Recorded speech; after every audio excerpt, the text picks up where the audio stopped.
এখনকার একজন ভাইকে নিয়ে আমরা ট্রাইব্যুনালে অভিযোগ দায়ের করেছি। আপনারা নিশ্চয় অবগত আছেন এবং আপনারা নিশ্চয় সব থেকে বড় উত্তম সাক্ষী যে বিগত পতিত সরকার স্বৈরশাসক শেখ হাসিনার সময়ে ইসলামী ছাত্র শিবির সব থেকে বেশি নির্যাতন এবং নিগ্রহের শিকার হয়েছে।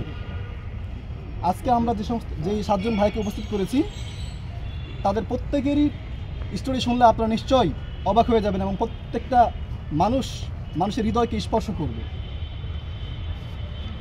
এ বিষয়ে বিস্তারিত ব্রিফ করবেন। তার মধ্যে 7 জন ভাইয়ের মধ্যে 2 জন ভাই রয়েছেন যারা দীর্ঘদিন গুম অবস্থায় ছিল, আয়নাঘরে ছিল, সেখান থেকে ফিরে এসেছে। একজন ভাই এখনও মিসিং অবস্থায় আছে এবং বাকি 4 জন ভাই বিভিন্ন আন্দোলন সংগ্রামে আপনার ইনজোর্ড হয়েছেন। এই বিষয়ে বিস্তারিত ব্রিফ করার জন্য অনুরোধ করছি ইসলামী ছাত্র শিবিরের কেন্দ্রের আইন বিষয়ক সম্পাদক অ্যাডভোকেট আব্দুল আল মামুন ভাই। আউযু বিল্লাহি মিনাশ শাইতানির রাজিম। বিসমিল্লাহির রহমানির রহিম। সম্মানিত জাতির বিবেক সাংবাদিক ভাই এবং বোনেরা, আসসালামু আলাইকুম ওয়া রাহমাতুল্লাহি ওয়া বারাকাতুহু। আজকে আপনাদের সামনে এমন 7 জন ভিকটিমকে নিয়ে আমরা হাজির হয়েছি। আমি আসলে নিজে আবেগ আপ্লুত হয়ে যাচ্ছি।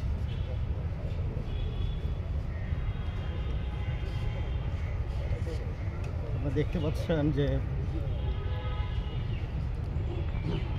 2 জন যুবক ভাই হুইল চেয়ারে বসে আপনাদের ট্রাইব্যুনালে প্রবেশ করেছে। আমাদের সাথে আর একজন ভাই এসেছেন যার একটি পা কেটে ফেলা হয়েছে, তিনি কৃত্রিম পা লাগিয়েছেন। আমরা ক্রমান্বয়ে সবার অভিযোগ জিত করবো আপনাদের সামনে। আপনার কাছে অনুরোধ থাকবে ছাত্র শিবিরের উপর যে জুলুম নির্যাতনের স্কিমগুলো চালানো হয়েছে, আমরা চেষ্টা করছি জাতির সামনে এগুলো উপস্থাপন করার জন্য।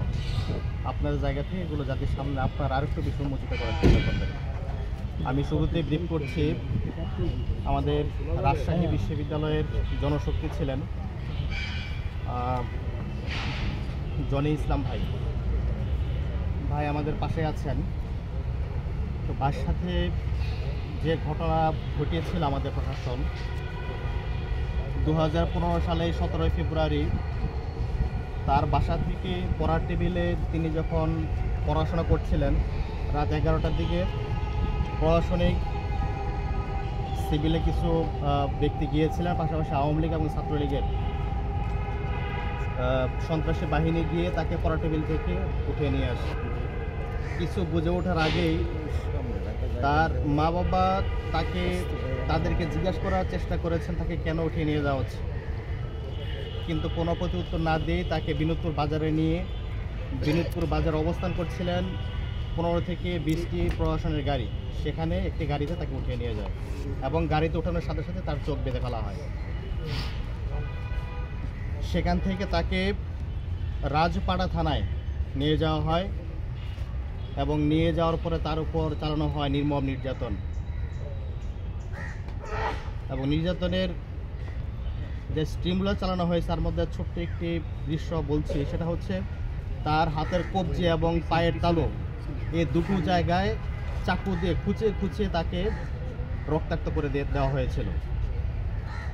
ঠিক রাত যখন 1:30 থেকে 2 বাজে তখনই এই প্রশাসনের যে চিরাচরিত মাস্টার প্ল্যান ছিল সেই প্ল্যানে তারা চলে যায়। তাকে নিয়ে দাঁততলা নামক একটি জায়গায় আমবাগানে নিয়ে গিয়ে তার পায়ে শটগান ঠেকিয়ে 3টি গুলি করে তার পাকে ঝাঁঝরা করে দেয়। যেমনটি আমরা দ্বিতীয় ভাগে আমরা 4টি অভিযোগ দায়ের করেছিলাম, ঠিক একই মাস্টার প্ল্যান এই ক্ষেত্রে প্রযোজ্য হয়েছে।